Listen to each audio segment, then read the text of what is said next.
Okay, can you hear me? Yes. Okay. First of all, you probably saw that picture in the paper that announced this, and I just want to talk a little bit about that picture. That was taken June 25th of this year.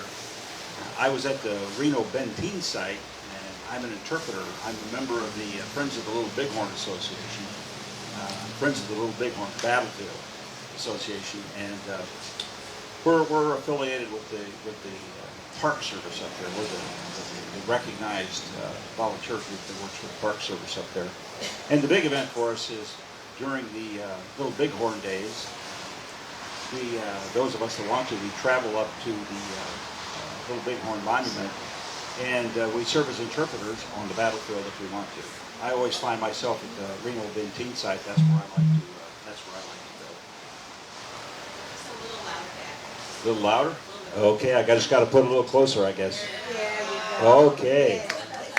Okay. Just trying to see who's awake out here. But in any event, we're, like I said, we're affiliated with the Park Service. Our big event is going up and serving as interpreters on the battlefield.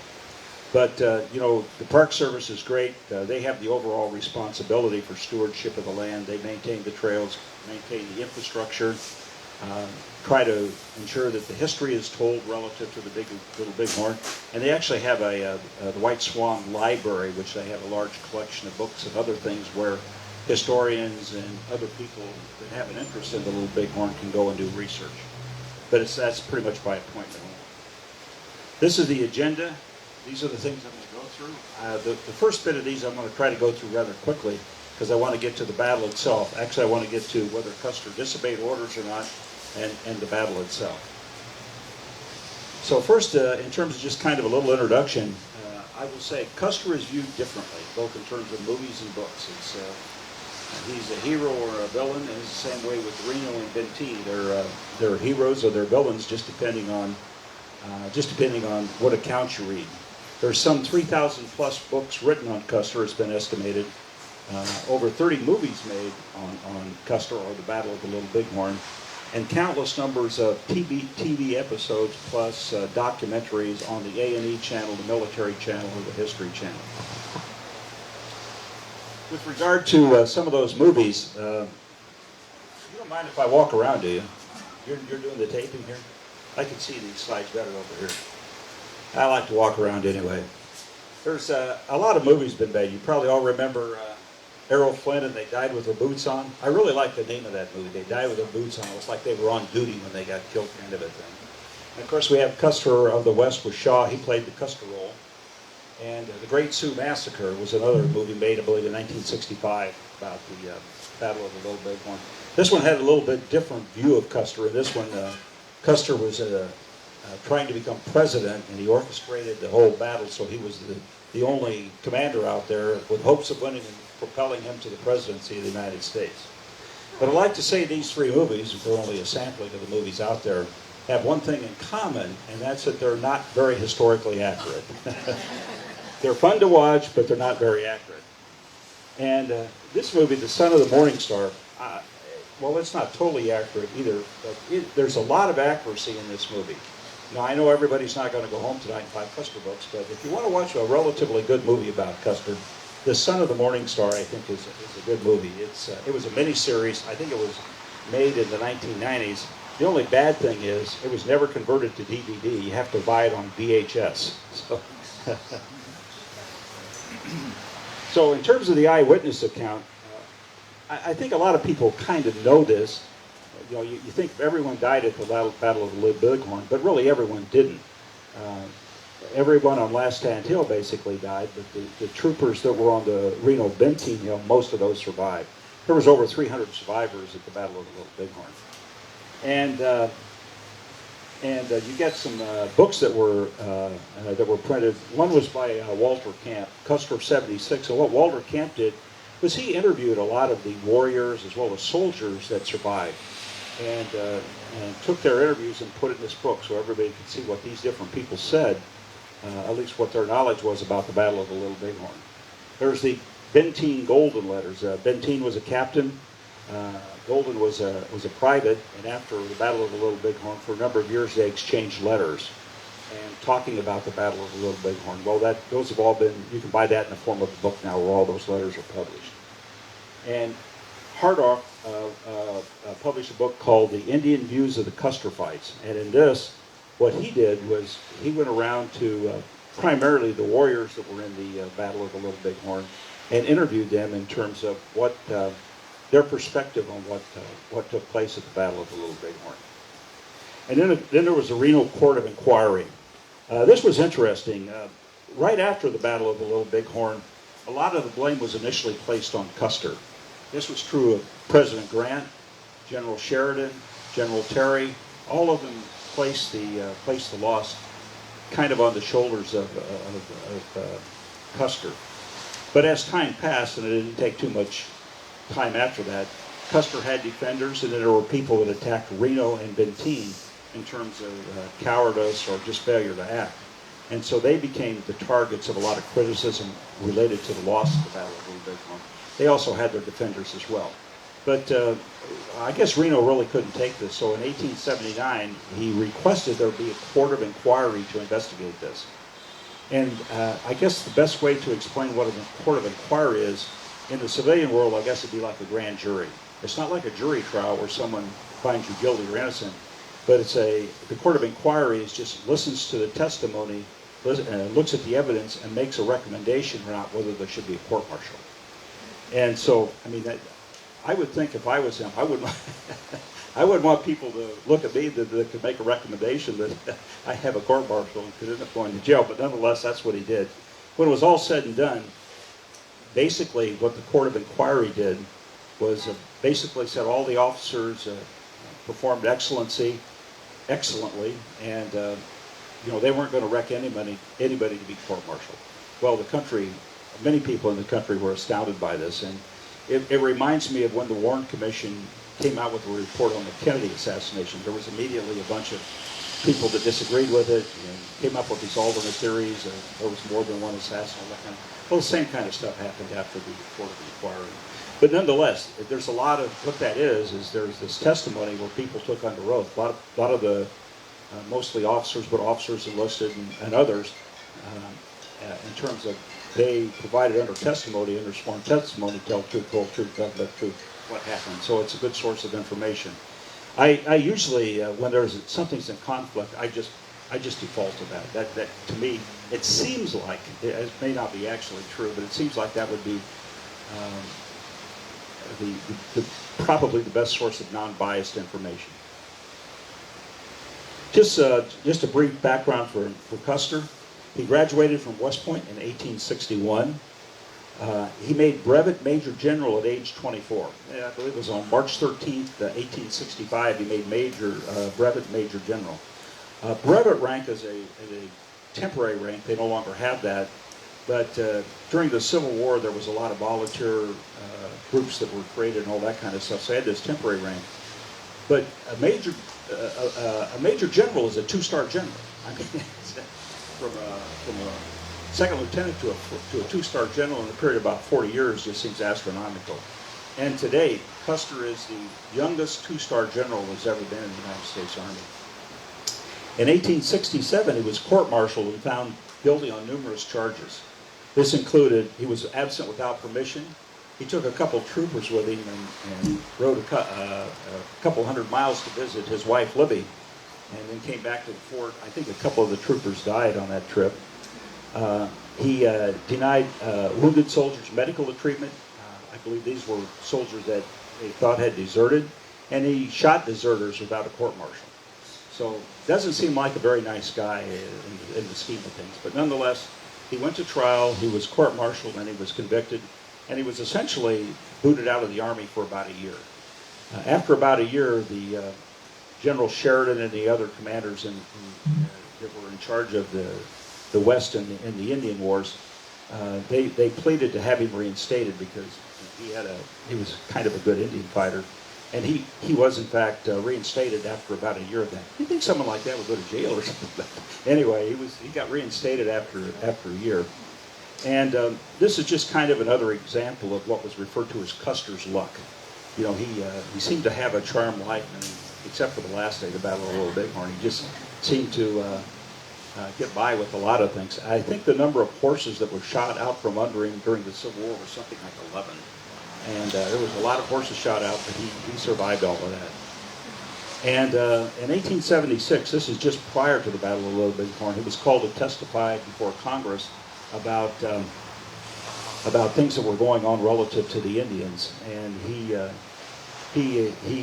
talked about General Bellnap, my namesake. He was Secretary of War about graft and corruption. He also incorporated Orville Grant, which was President Grant's brother, which President Grant didn't like. Grant wasn't going to let him go back and command the 7th Cavalry, but again, the military leaders pressed Grant, said we need him there. Grant acquiesced, but I believe the caveat was he couldn't lead a column himself. He had to be under the command of someone else. He was under the command of General Terry.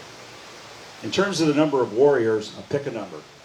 They range from, the numbers I've seen, from 750 to 9,000.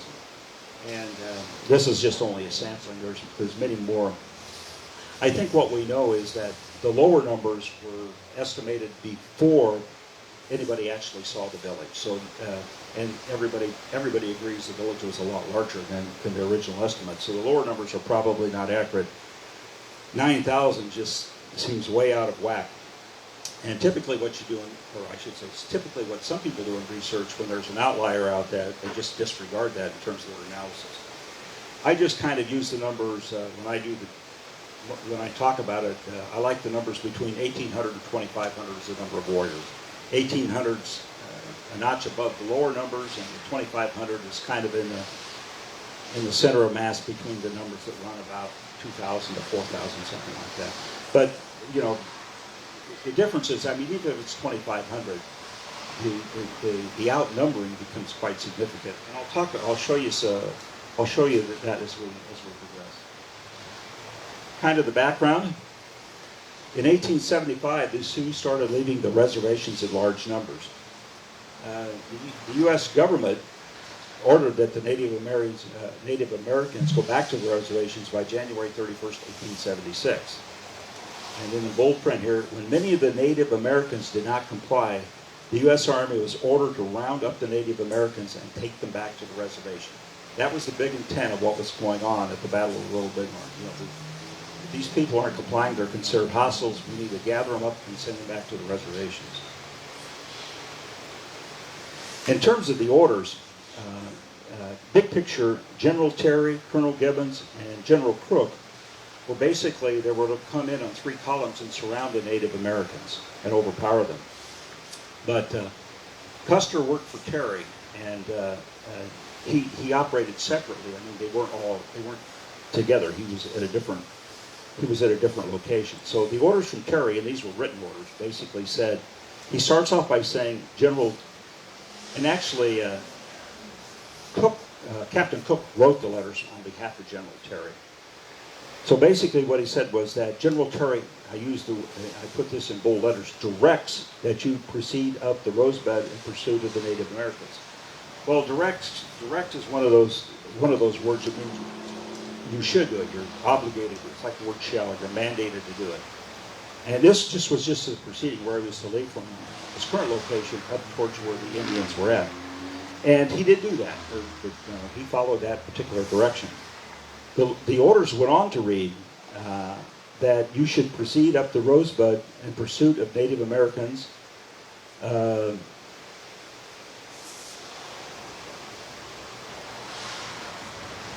we go. I know it. I've got to get down to the next line. The order said in part, you, and he was referring to Custer, should conform to them, and then we're talking about the orders. And in a bold print I have here, unless you shall see sufficient reason for departing from them. I mean, that's a wide open gap. Many people think that's a wide open gap. Some people say that's still the same as direct. I don't know. That's why we'll never solve this in terms of whether he obeyed orders or not. But when I read it, to me, I mean, when I think back as a supervisor, you know, when you're dealing with employees, there's sometimes you tell them there's things they absolutely have to do, no ifs, ands, or buts, and other times it's use your best judgment. I mean, there's a difference. There's a gulf between those two kinds of positions. I mean, and the reason you give them their discretion is they may have more information than you. it may be uncertain what's going to happen out there, which is really what took place here. They didn't know what they were going to encounter when they get there, so presumably Terry told the Custer, use your best judgment when you get out there. And then the orders go on to say things like, Terry thinks you should do this if this happens. Terry thinks you should do this if this happens. And again, to me, that's kind of softer language. That's not like the word directs. Some people say there was no order number on the document, and such this question whether there was even an order. I won't quite go that far. But for any of us that's been in the military, when I went to Vietnam, you got an order number. There was an order number, and all that kind of stuff. But we also know that there's verbal orders and other kind of orders that don't necessarily have an order number on them. So did Custer disobey orders? In terms of, there was an affidavit by Mary Adams. Now, Mary Adams was the personal cook for General Custer. And in 1879, she signed an affidavit, I swear to tell the truth, the whole truth, nothing but the truth. And what she said, she remembered a conversation between General Custer and Terry. And basically what Terry told Custer was, use your own judgment and do what you think best if you strike a trail. Striking a trail is referring to the Indians. Now that seems to, again, support the other statement, or is complementary to the other statement that Terry made, giving Custer a wide range of latitude. This whole thing has been challenged. There's people that say she was never really there. Some that would say she was really an illiterate, not educated. She couldn't have remembered stuff 3 years later. But the documentation evidence is that there was actually a couple of letters that were written during that time period to members of Custer's family, and they make reference to her. So that suggests she was there. And then also, at a later point in time, there was actually a receipt found where she was paid for serving in that particular area. So that's just kind of other evidence to support she was there. But even today, it's a contentious issue. Now, there will be some people that say, well, given all that, if I acquiesce in all that, there's still things that Custer did that would suggest he didn't follow orders. One is he arrived a day early, and even after arriving a day early, he attacked. He didn't wait for the other commanders. Well, again, there's some evidence that can support both of those positions. Reno, prior to the three columns moving out, Reno was given a task to go out and try to find the locations of the Indians and some other things. But basically, when he came back, he said their location was 102 miles away. And Captain Wallace, when he was with Custer and tracked the mileage, it was only 76 miles he came up with. Well, by modern GPS systems, Wallace's estimate of the miles was a lot better than the one Reno came up with. And that could have accounted for perhaps getting there a day early. And in terms of attacking, or why did he attack, well, that gets into this element of surprise. Typically what would happen when the Indians were either attacked or they thought that troopers were coming to attack them, they would disperse. They just dispersed to the four winds. So from Custer's perspective, he had lost the element of surprise, so he thought the Indians might disperse.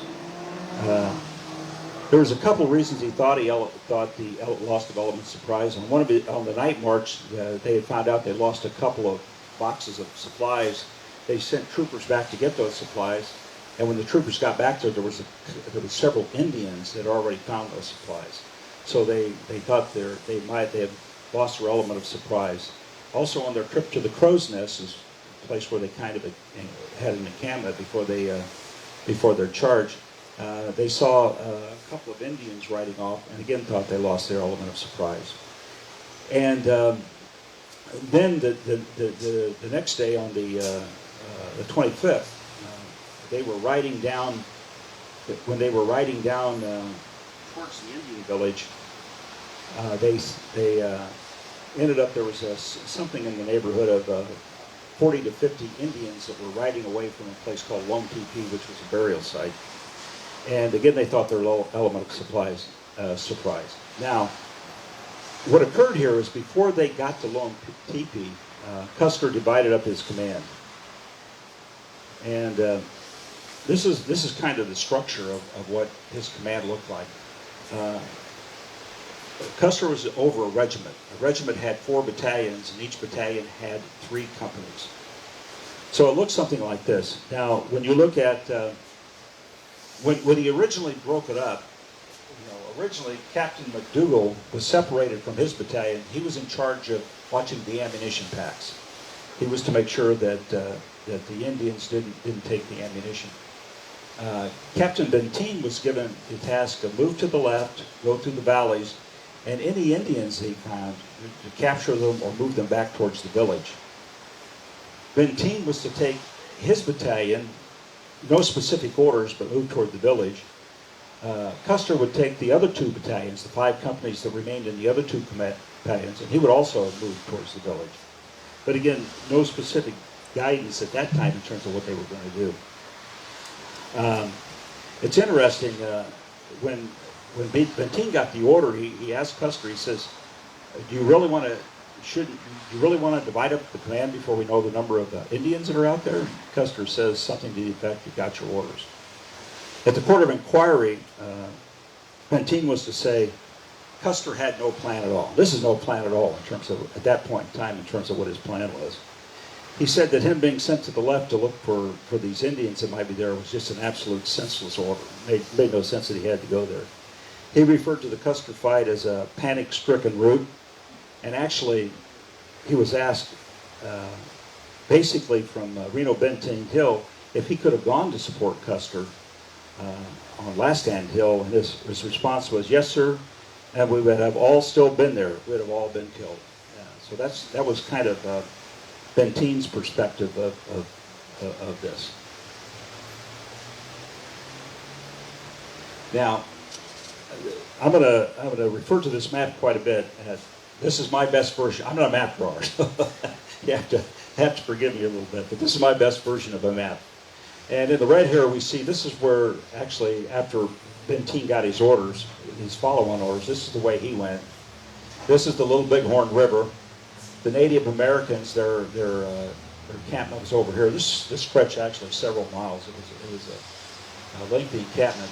Benteen came out this way and ended up meeting with Reno up here, and Custer went this way over the Last Stand Hill.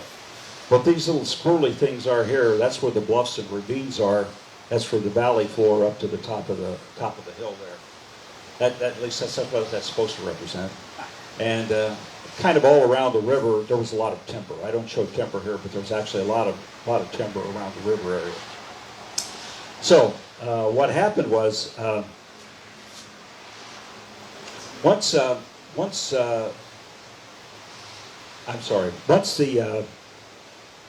let me see what the next slide. Once they were at the area where they saw the 40 to 50 Indians at Lone Teepee leaving, or they had just left, it's not clear, depends on who you read. Custer sent Gerard, his scout, to go forward to see what he could see, and Gerard came back and said something to the effect that they're heading right towards the village. The village is right in front of us. And I guess Custer just made the decision there, it's kind of now or never. If we're going to attack, now's the time. So he made the decision to attack. Wrong lane. And so what he did was he had Adjutant Cook right out to where Reno was, and basically these are the instructions that Reno was given. He says he directs you to take a rapid gait as possible, or as prudent, and charge the village afterward, and then in bold letters, and you will be supported by the whole command. Well, at the court of inquiry, a lot of people were asked about these specific orders, and the stuff that's not in bold print, people squirreled with it, what he actually said. They said, well, he didn't say it was actually to do the rapid gait until after he crossed the river and all that kind of stuff. But the bottom line is that which is in bold, everybody agreed with that statement. And you'll be supported by the whole command, which became kind of confusing.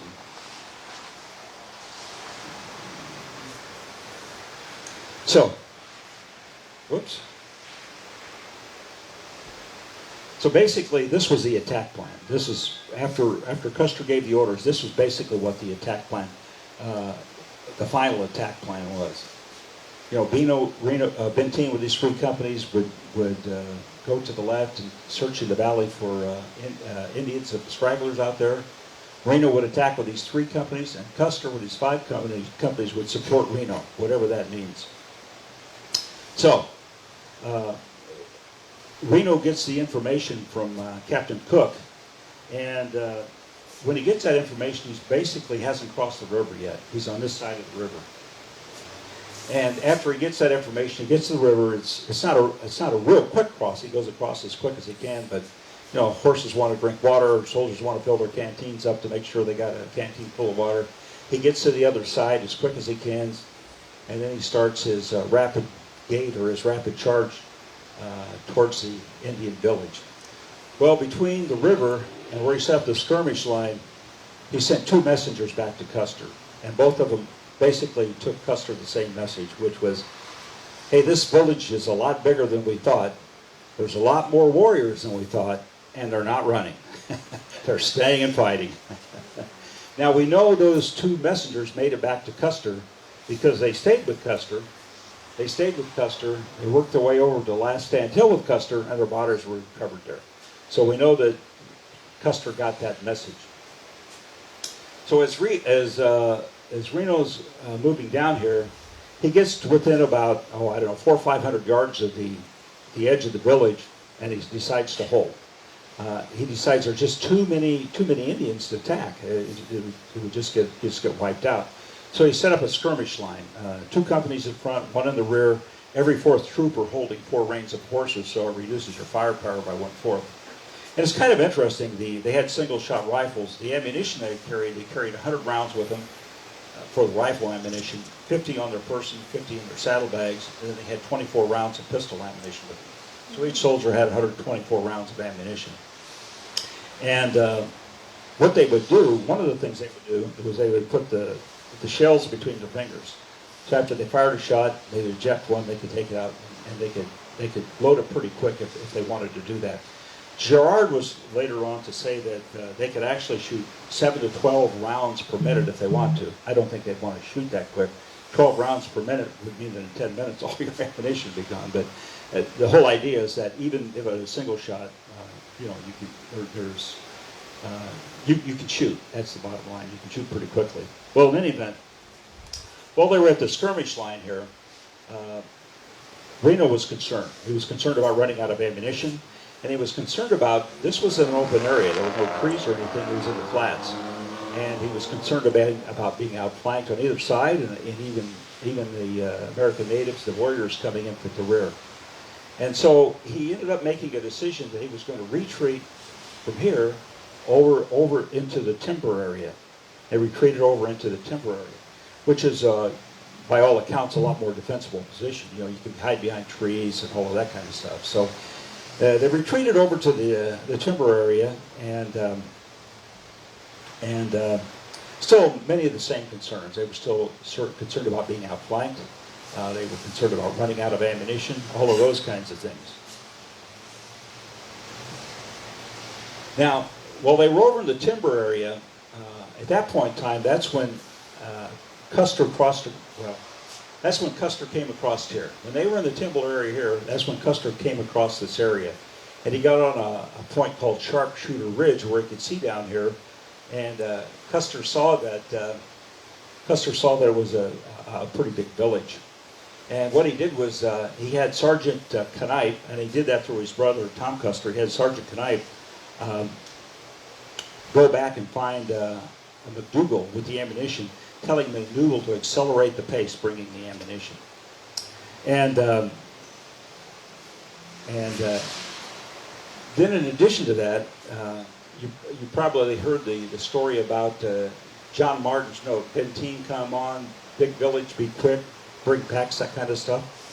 Well, again, that didn't occur right here. When John Martin is saying stuff, it's a big village and the Indians were skedaddling. I guess when I first read about that, I just assumed he saw them from up here. He was looking down at the village, and But that's not the case. According to the court of inquiry, he departed from Custer 2 miles before they got to Last Stand Hill. So what that means is if Custer went this way 2 miles and Martin went this way for 2 miles, there were a 4-mile separation. And while there's good vantage points from back there, I probably brings into question how good a vantage point he had in terms of seeing the Indians skedaddling and Custer charging through the village. Now, when Custer got that memo, another thing you got to remember about Martin was that he was an Italian immigrant, did not speak English very well, so he wasn't able to communicate. I mean, he used words like skedaddling and riding through the village, but he couldn't really explain what was going on relative to Custer. And for Beenten, it's kind of confusing because, first of all, he doesn't have the packs. Those are McDougal.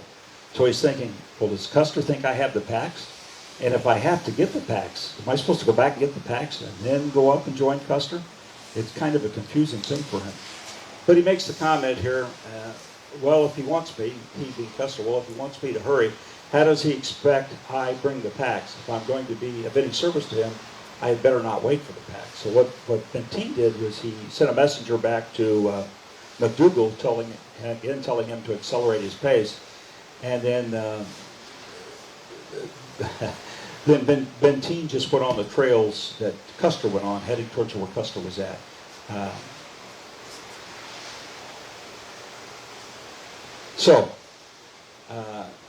What happens is when that's taken place, Benteen's still down in the timber.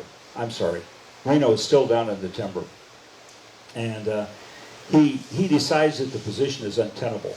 He just still worried about ammunition, still worried about being surrounded, and something happens, and Bloody Knife was a scout that was with him, and he was right next to him, and Bloody Knife got shot in the head. And his head kind of exploded, and blood and brain tissue went all over Reno's face and upper chest. And I don't know what the medical term is, but I guess Reno kind of lost it then.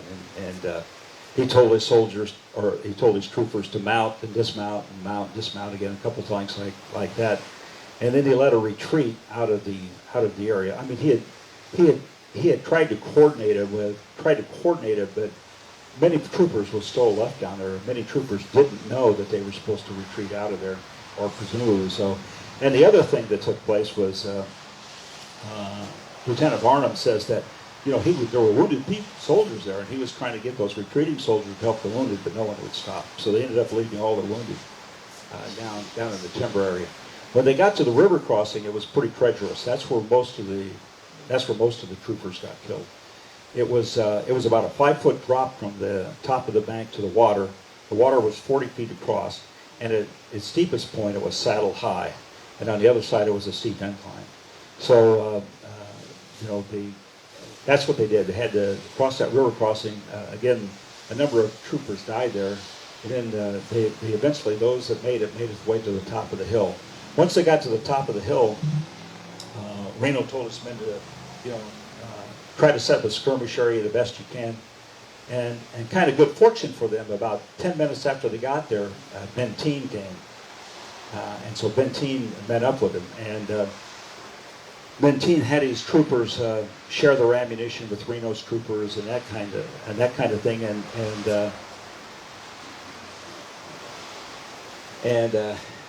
I keep going the wrong way. There we go. Anyway, he had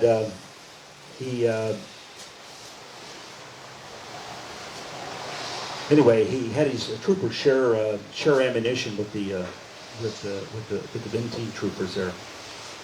So some of the questions that arise is that did Reno disobey orders by not attacking the village in the first place?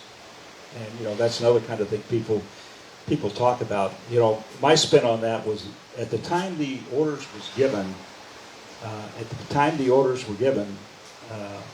Custer was under the impression that the village was a lot smaller than it was, and the Indians would scatter.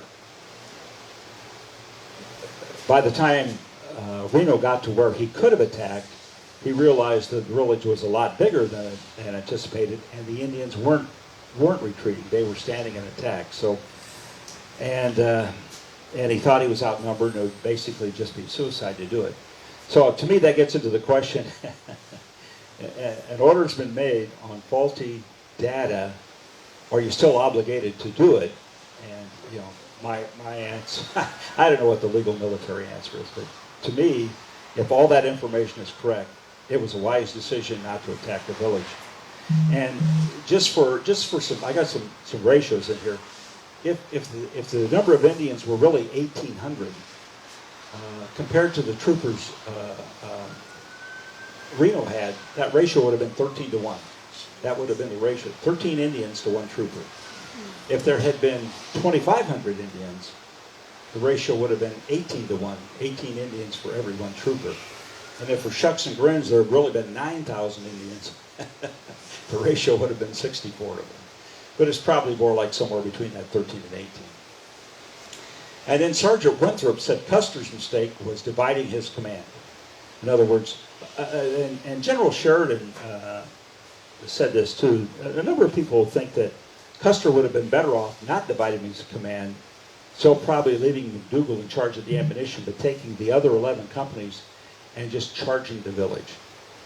And of course, we'll never know what would happen because that didn't occur. But if Custer had done that, the ratio would have been 3.6 to 1. If there was 1,800 Indians, then it would have been 3.6 to 1. 3.6 Indians to 1 of Custer's troops. If there had been 2,500 Indians, it would have been a ratio of 5 to 1. Those are a lot better odds in terms of the outcome. Of course, if there was 9,000, it would be 18 to 1. Versus what really happened on Last Stand Hill with his 5 companies, basically it was 8 to 1 if there was 1,800, 12 to 1 if there were 2,500, and 44 to 1 if there turned out to be 9,000. But in any event, whatever numbers you want to use, as long as the command was divided, the ratios were pretty big. There was a lot, they were overpowered by the number of Indians, it would seem like to me. Was the timber a defensible position? Well, both Brave Wolf and Soldier Wolf thought it was. But then again, and I think probably from a military standpoint, it probably was a reasonably defensive position, but still they weren't aware of the ammunition issue. There would be no worry they would be aware of the ammunition issue. And of course, if you run out of ammo, it doesn't matter whether you got trees in front of you or not. And Lieutenants Wallace Hare, Captain Boylan, Sergeant Culbertson, and First Sergeant Ryan all agreed with Reno that they needed to leave the timber area.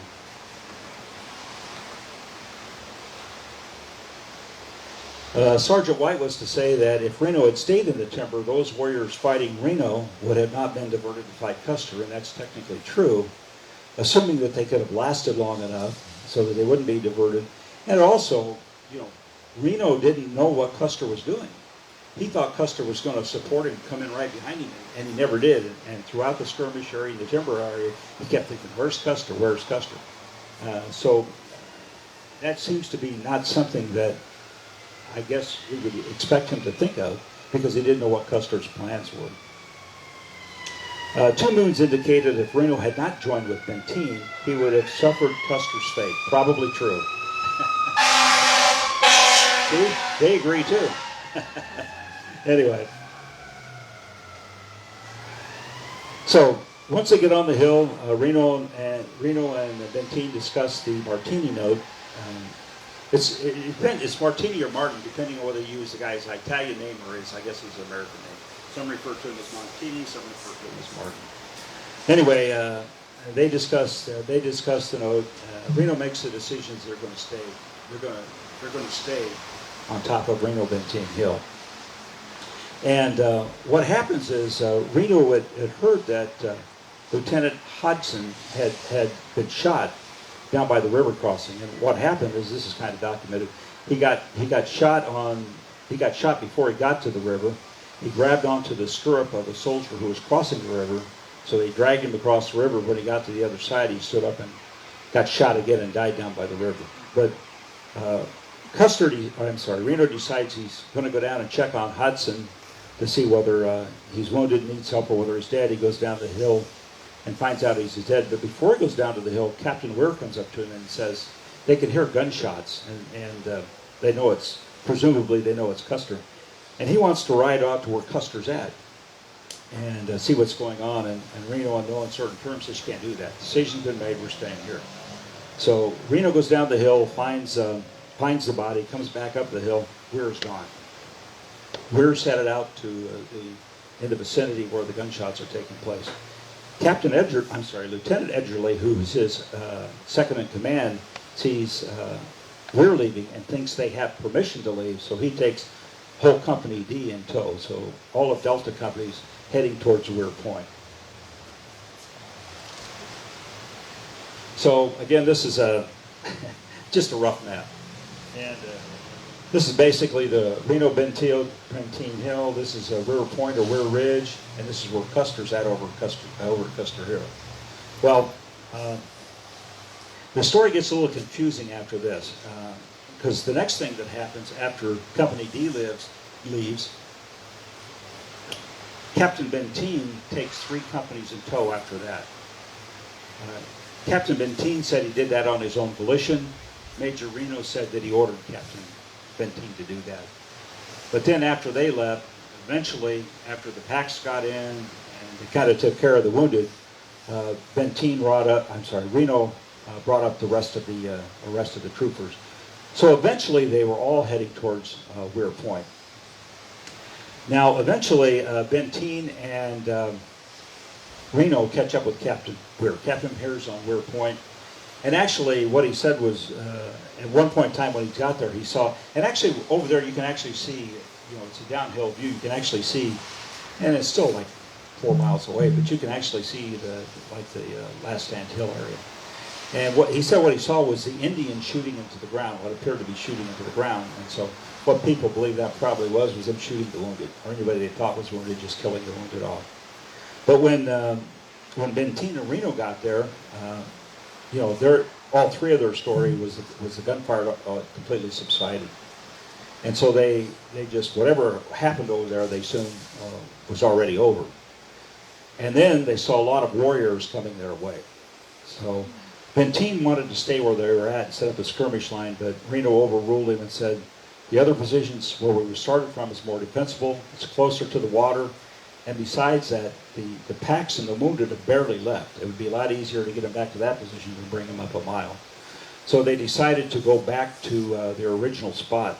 And actually what Captain Godfrey said was, he actually said that the firing didn't stop until after they started retreating. He had a different version of that, but I think by and large that was discounted. And it's the 3 officers said the firing stopped is also to some degree supported by the Cheyenne stories that once they thought all the troopers were dead, all the old men and young boys got on their horses and ran around the battleground whooping and hollering in celebration, which would coughed up a lot more dust. So by and large, that's kind of more of the accepted version of that. So in any event, so they work their way back, but it's really kind of a rout. It really isn't organized. Godfrey is kind of the hero of the retreat. He organizes his troopers. He sets them in 2 rows, and 1 row fires, and they retreat back, and another row fires, and they're just kind of covering the retreat of the troopers back to Benteen Reno Hill. So this is a rough order of magnitude what the Benteen Reno Hill looked like. And once they all got back there, what Reno did was he assigned each of the 7 companies a different location for defensive purposes. And this is the layout of where those different defensive positions were. And this was roughly 6 or 7 o'clock at night. And the Indians were still in pursuit. The battle here was a little bit different than the Last Stand Hill. The Last Stand Hill, it was kind of a combination of warriors on horseback as well as people on foot. When you get to Reno-Beenten, there wasn't much, if any, in the way of people on horseback. It was kind of all on foot, trying to hide the best they can, shooting at the cavalry. And White Buffalo explained it this way. He said the reason that the warriors did that was, one, they didn't know how many troopers were on the Reno-Beenten Hill, and the second reason, they had lost a lot of warriors over at Last Stand Hill, and they just didn't want to expose them to that gunfire. So they kind of chose a different method to do this. But anyway, the troopers were given their defensive position. They were asked to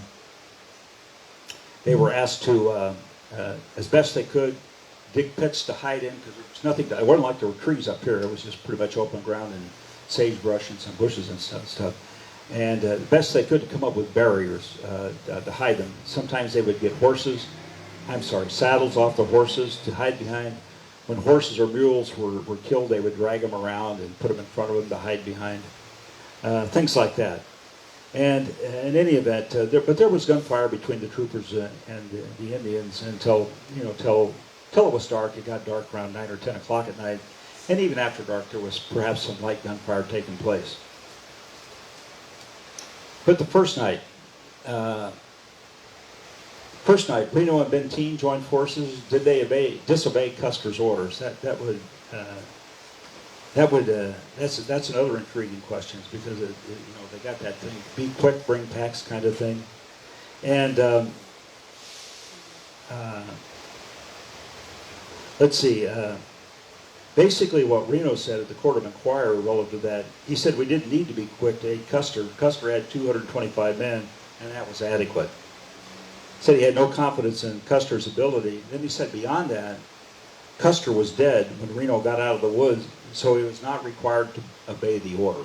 Actually, Beenten kind of said kind of the same thing, that Custer had died and before he could move forward, and so and I don't know whether that's.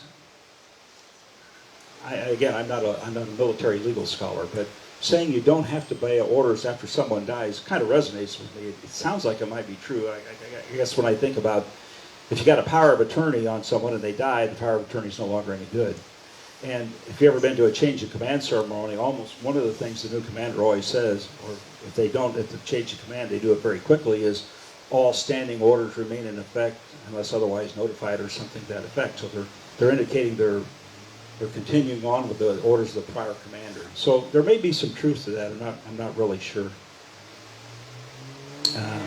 And then let me see. Yeah, that's all I'll say about that. Okay. Packer John Frett. This was something that came up at the Court of Inquiry too. That evening, as Reno was circling around checking the defensive positions, he found Frett, who was a mule packer, in amongst the mules, him and another guy, and he reprimanded him.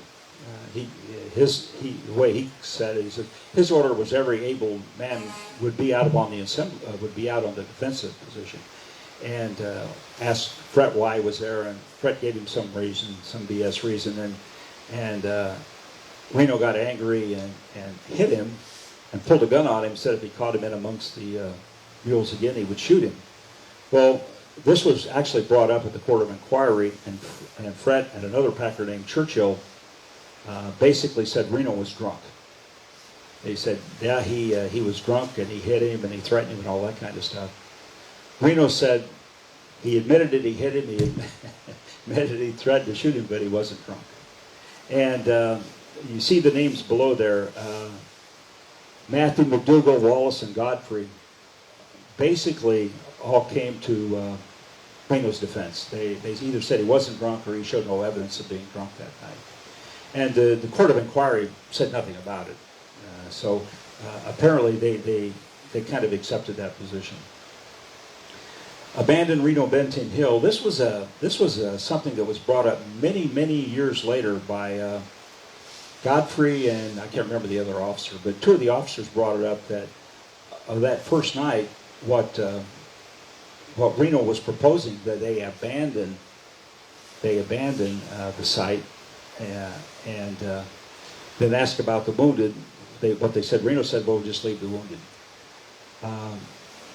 But again, that was many years later, and as far as I know, there was never any, it never resonated, never got any support anywhere as far as I know. So, as a matter of fact, some authors questioned why someone like Godfrey would even say something like that. They just didn't think that would be the kind of thing Godfrey would even say. But anyway, who knows? back to position. That's after the first night. Now, on the second day, what they assumed would happen was that the Indians would attack basically kind of in the position where the northern position here, because it makes sense that they do that, because that puts the main body of warriors between the cavalry and the Indian village. That way, if there was some kind of counter assault, they would have the mass of the warriors at that position. So that's what they thought would happen.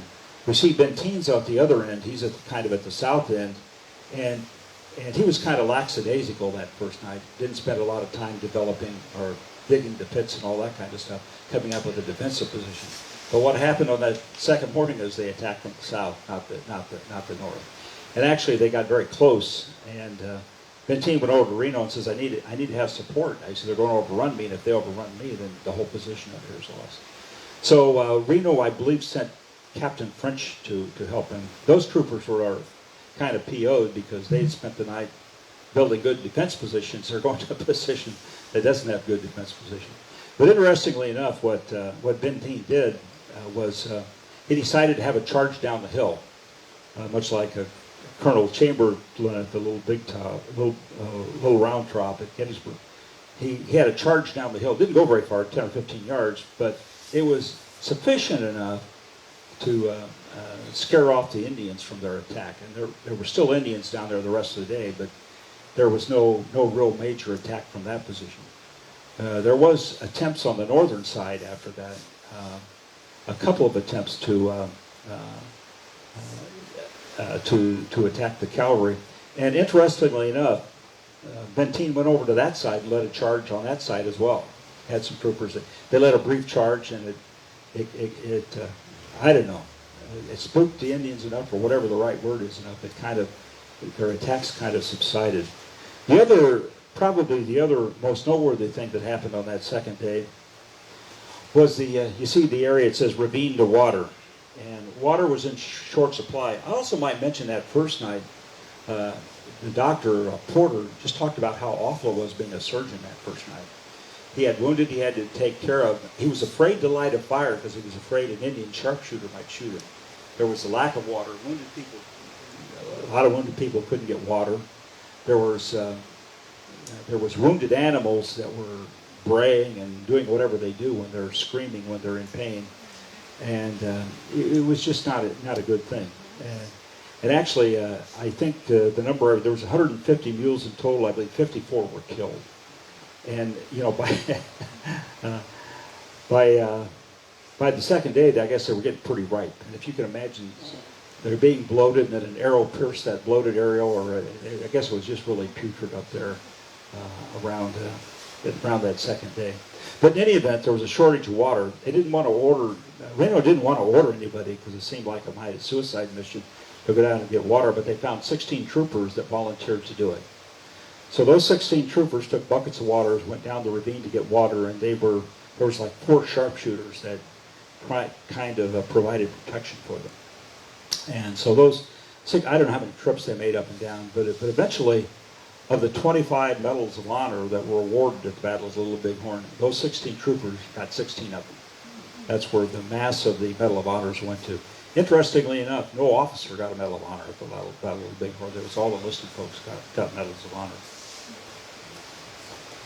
Okay, so we're good. We're getting into the afternoon. I guess it's a little quieter in the afternoon. And in the later part of the afternoon, what the troopers see down below by where the village is, they see a fire down there. The brush is on fire. They see a lot of dust behind the fire. And what that is the Indian village moving. They're retreating from that particular area. They're going to another area. And while there were still a few Native Americans, few warriors still up there just to make sure the troopers didn't attack, the warriors started retreating down that way as well. That evening, when it was getting dark, there was actually 2 sets of 2 troopers that were still in the timber that the Indians had not discovered. They were still alive. They made their way back over to where Reno and his command was. So there was several more troopers that were saved. Oh, just some statistics if you're interested in this. Basically, And these numbers, I mean, you go to different books and the numbers vary a little, they can vary a little bit. So if you're looking at a book right now, it has a little bit different number. I can just, it's hard to be precise on this, but the numbers I got were 597 total, 253 killed, which is 42% of the people that were there. 344 survived. About 58% of the total number of troopers there actually survived.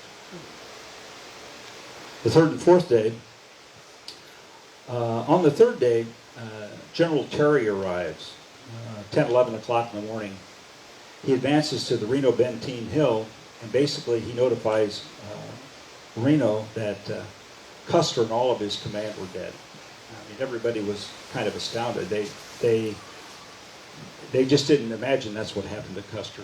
Some thought that, well, what he did was he left and he went off to find General Terry to get more reinforcements, and he left Reno and Benteen on the run. But in any event, that's when they were first notified that Custer was dead. On the same day, the wounded were evacuated. They set up a staging area down close to where the current town of Garryowen is, if you're familiar with the area. But they set up a staging area there. They moved the wounded down there. He also had other surgeons that would help, and they essentially sent the wounded to catch up with a steamship far north, which is near Hardin, Montana, about 15, 16 miles away. So that was part of the staging and evacuation of those troopers. On day 4, Reno was given the task of going to Last Stand Hill, finding, identifying, and burying the soldiers that were there. So that's what he did. And actually what he did, first of all, he sent Varnum, he says, go to that high point, take some scouts with you, make sure that there's no warriors over there who are going to attack us. They did that to make sure that everything was okay. So Reno and his men went to the battlefield and went through the process of trying to find, identify, and bury the dead that were there.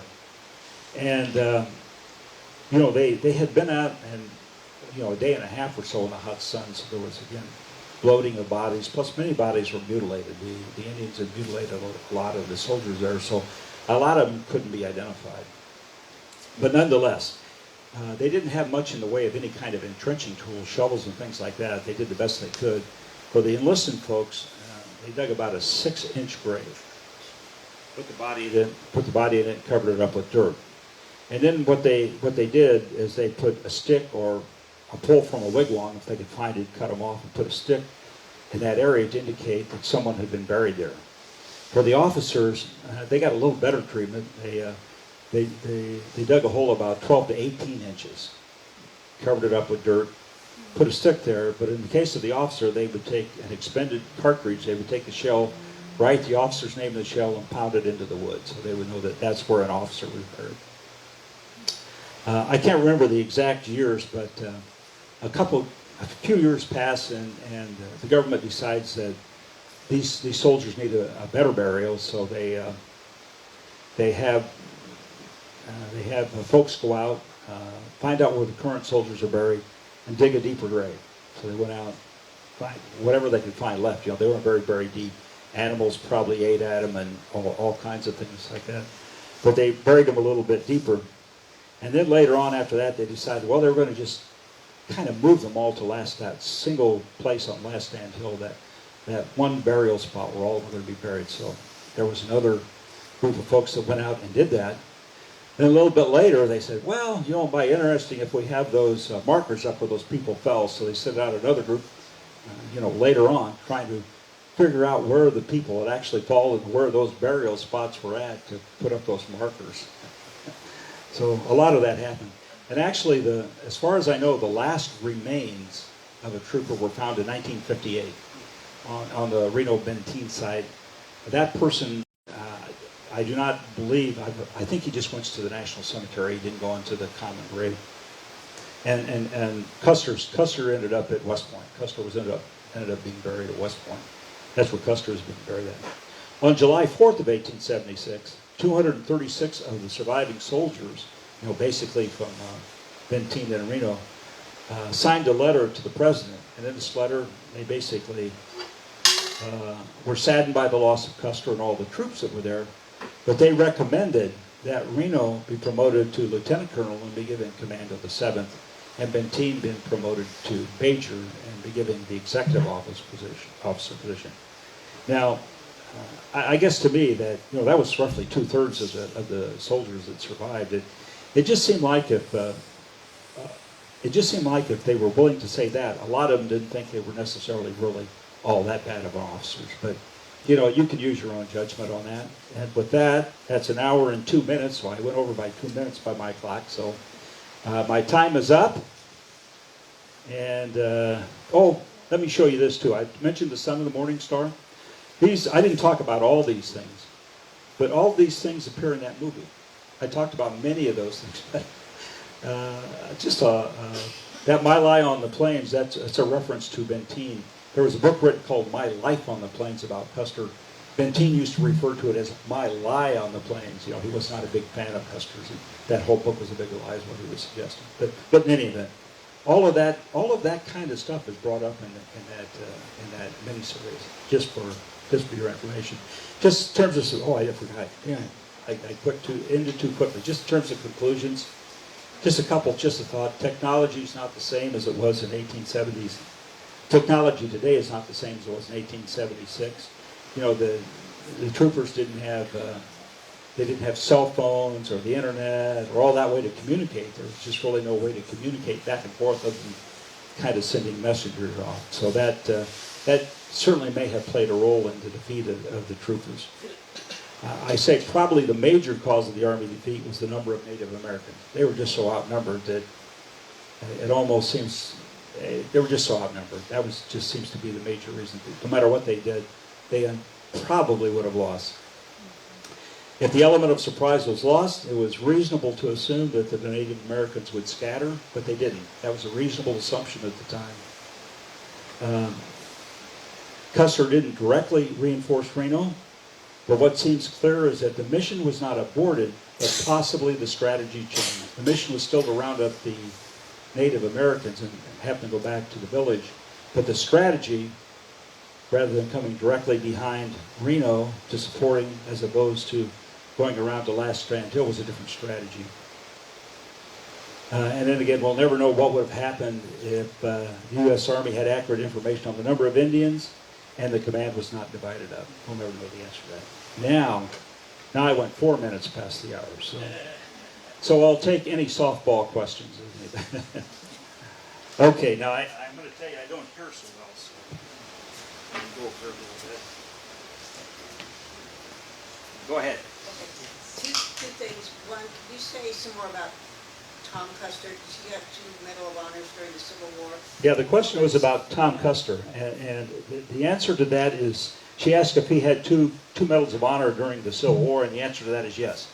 He was the decorated brother of the Custer brothers. As a matter of fact, in that movie, The Son of the Morning Star, they're scrolling back and forth, and Tom Custer tells General Custer, he says, "Well, you got the rank, but I've earned all the medals. You got the rank." To most people, they wouldn't know what that means, but that was a reference to he earned 2 Medals of Honor. Now, he also died. It's kind of interesting. The Custer family did really bad at the Battle of the Little Bighorn because General Custer died. His brother Tom was there and he died. He also had another brother named Boston Custer who was there and he died. Calhoun was his brother-in-law. He was in charge of one of the companies, and he had married one of the Custer sisters, and he died there. And then he had a nephew who was the son of another sister. His nephew's last name was Reed. It was like Henry or Harry Reed. But he was also there, and he died. He was 18 years old. So there was five people in the Custer family that died at the Battle of the Little Bighorn on Last Stand Hill. Bad day for the Custer family. Okay. Go ahead. Wasn't Custer's father-in-law a local politician or something along that line? What did Custer's father-in-law do? I'm thinking he was a judge. I think that's what he was. But I'm not exactly sure. But Thomas Hart Benton wasn't Custer's father-in-law. It was a guy named Bacon. Yeah, but I don't know I think he was a judge, but I could be wrong on that. But he wasn't like a farmer. I mean, he had some kind of, like you said, I don't know his political position, but that kind of a level of a position. The Native Americans, were they all just Ogalas or Sioux or how many? There was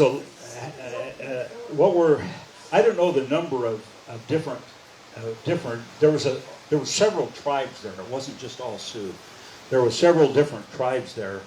And I don't know the exact number of tribes, but there were several different tribes there, and each of them had their own leader. So it wasn't like there was a unified leader over all the Indians there. The tribes traveled together. People would exit, come in all the time during their traveling. That's the best I can answer on that. Go ahead. I'm sorry, what? Sitting Bull and Crazy Horse, they both survived it. What did they say? Yeah, in terms of Crazy Horse and Sitting Bull, they both survived the Battle of the Little Bighorn. That's correct. Crazy Horse, I want to say the time period, I think, was about a year after the Battle of the Little Bighorn. He surrendered. He had about 1,100 Indians with him, you know, famine, and there's no buffalo and all that kind of stuff. He surrendered in Nebraska near Fort Robinson. And there was an incident that occurred at Fort Robertson where he was taken to a stockade, or was being taken to a stockade, and he tried to escape, and he was bayoneted to death. So he died very quickly after the Battle of the Bull. Let me get my second one first. And the Sitting Bull, he lived till about 1890, and he also surrendered, and he went to the I believe it was a Standing Rock reservation. But in his life, he also was part of the Buffalo Bill Wild West show. He would greet visitors when they came in, and he actually shook hands with President Grover Cleveland. I guess in the Disneyland lingo, he was a cast member of the Buffalo Bill Wild West show. But what happened was he was up on the reservation, and that's at the time when the ghost dance was coming into, I guess, prominence. And he was, I guess he was kind of in favor of what the ghost dance was all about. And what that called for was the white men would all disappear. Maybe they would die, I can't remember. And then the buffalo would return, and everything would be like it was before the white man came. That's basically what the ghost dance was all about. And the Indian agents and others were concerned because of his status that he might be able to lead some kind of a uprising. And so they went very early one morning to arrest him at his lodge, and there was a ruckus. Some other Indians came, and one of the protesters actually killed one of the Indian police, and so the remaining Indian police killed Sitting Bull. I guess they shot him twice, something like that. But that's what I know about the two of them. Well, what I was actually asking was, what did they say about the Little Bighorn? I don't know. I don't specifically know what either one of them said about it. Let me just talk about what the and again, this is just my perspective on this. There's a difference between the cavalry perspective and the Indian perspective. In terms of the Indian perspective, they can give a perspective on what they did, but when they look at the cavalry, they can say, the cavalry did this, the cavalry did, but they don't really know what the commands were. They can just see movements. When you're talking about what's actually happening on the battlefield, in terms of, if you're talking about big strategy or big government policies in terms of Indian policy, that's different. But in terms of what happened on the battlefield, it's more limited in the kind of things that they can talk about. Whereas you take Last Stand Hill, where there was no cavalry survivors, so you got no cavalry that can explain what Custer's orders were and all that kind of stuff. You draw assumptions from where the bodies were laid and all that kind of stuff. The Reno-Beenten Hill was a little bit different because there was over 300 survivors. Many of them wrote books. Many of them had articles in newspapers and stuff. So they provided you a perspective on what happened in that battle. But even at that, I like to say it's like the policeman that goes and investigates the auto accident. There's 4 witnesses.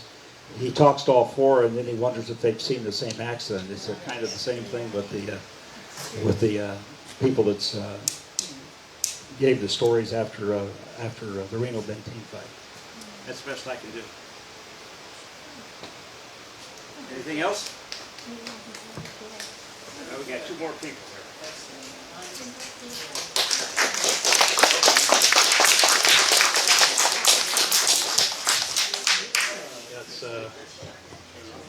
Well, we thank everyone for coming tonight.